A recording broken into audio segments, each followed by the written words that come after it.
and we found an intake manifold to put a Weber on the thing, and my buddy built a header, and we built a roll cage, and we built ourselves a rally car.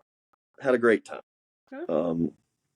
And then, if you're going on a date with some girl and you're in your teens, I'm sure they loved going out in an old Buick and dirt road whatevering with your friends. Anyway, we had a good time. Maybe some of those ladies didn't.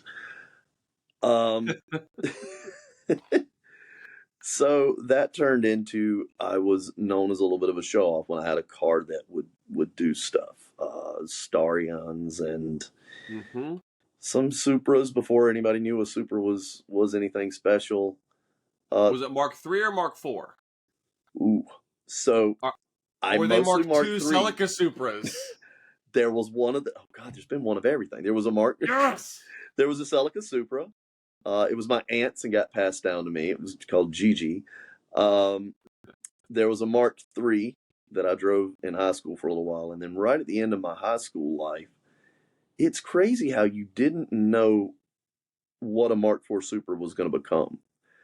Both my mother and myself had Mark IV Supras for a little while. I think we might have had them at the same time.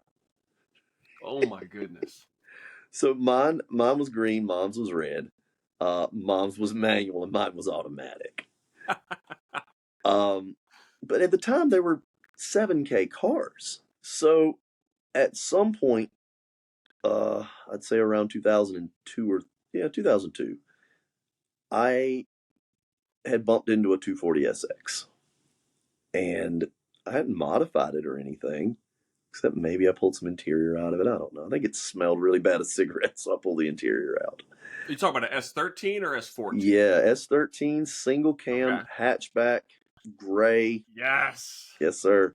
So I had a friend named Brad Hicks, and he was like the first one of us to grow up and get a house. And he bought a house that was in the corner of where three roads came together. And it was the party spot. So even though I didn't really party that much, I would show up to the party spot. It's the middle of nowhere.